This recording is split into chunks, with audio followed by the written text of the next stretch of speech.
ça? Oh, c'est au premier.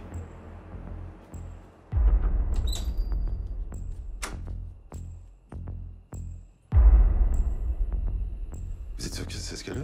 C'est quoi ces questions? Vous croyez que je la connais pas?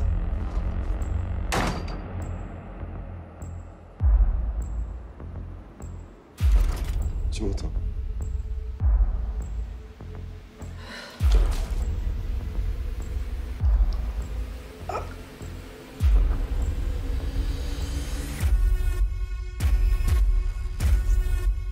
Je voulais vraiment pas être cantonné, moi, dans un univers propre, et je voulais aussi que le film reflète un peu le désarroi psychologique et sensoriel du personnage principal. Et c'est pour ça que ce film, tu peux le considérer à la fois comme un drame rural, un drame social, quelque part une comédie aussi, un film de science-fiction, un film d'horreur.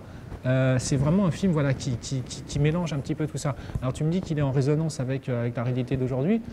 J'ai envie de te dire peut-être, alors malheureusement oui. Moi, le sujet de mon film, si tu veux, comment moi je le vois, c'est vraiment un film qui traite avant tout du remords. Le remords finalement jusqu'à l'obsession et jusqu'à la folie et la perte des repères, la perte totale des repères due à une pression psychologique et due à un remords très profond.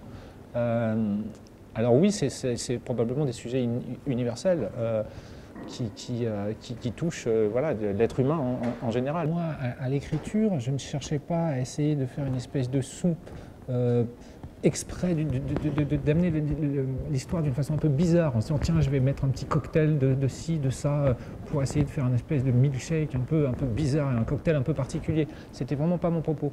On se dit qu'on mélange les genres comme ça, mais c'est pas quelque chose qui s'est imposé à moi comme une idée de concept. C'est pas ce que je voulais faire. Moi, encore une fois, j'avais vraiment en tête, dès le départ, une histoire très précise. Et cette histoire nécessitait voilà, des digressions, qu'on prenne des chemins parfois de traverse pour arriver à la conclusion de cette histoire.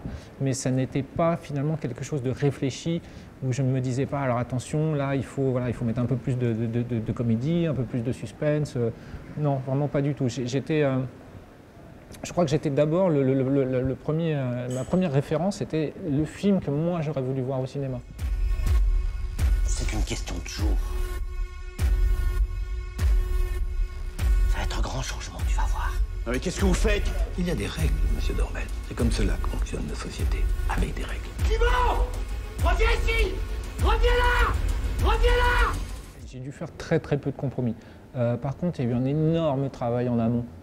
Énorme travail de pré-production pour être vraiment sûr qu'au tournage, les choses se passent bien, qu'on ne perde pas de temps. On avait très peu de temps pour tourner chaque scène, excessivement peu de temps. Donc il fallait que tout... je ne voulais pas non plus faire appel à l'improvisation. Pour moi, ce film n'appelait à aucune improvisation. Je savais vraiment ce que je voulais. J'ai aussi mis un accent particulier sur la direction artistique, sur l'image. Je voulais un petit peu tourner... certaines scènes pour moi sont tournées aussi à la façon d'un western rural. Je voulais aussi que la maison principale des personnages soit lui-même un personnage à part entière du film. On a tourné en cinémascope aussi, voilà, la manière un peu d'un western. Donc, alors évidemment, tout film, quand on a un petit budget, et Dieu sait que nous, on avait vraiment un petit budget, est compliqué, mais en même temps, je pense que alors c'est peut-être un peu bateau à dire, mais ça développe véritablement ta créativité, l'envie et l'obligation de bien faire. Je voulais maintenir aussi le cap par rapport au court-métrage qui avait quand même un niveau d'exigence assez élevé. Je me suis dit, bon, on va faire le long, on ne va pas commencer à redescendre. Alors après, on a eu quelques soucis. Par exemple, le court-métrage a été tourné dans une maison, comme une maison très particulière, qui, entre les deux tournages, s'est fait détruire. On a dû tout reconstruire en studio. Donc on s'est dit, voilà, c'est pas simple tout ça. Mais j'étais très bien entouré, j'étais très bien produit. Que ce soit l'équipe déco, l'équipe image, c'est vraiment des gens qui ont été vraiment investis totalement par ce film, par le projet, par l'histoire. Et je crois que ça a été surtout énormément de préparation pour n'avoir aucune mauvaise surprise pendant la production. Et finalement, voilà, moi, tout ce que j'avais en tête, tout ce qui était écrit, tout ce que je voulais mettre en image, on a pu le faire et j'ai vraiment quasiment, si ce n'est aucun regret sur le résultat. J'assume tout ce qu'il y a à l'écran. Mais qu'est-ce que vous avez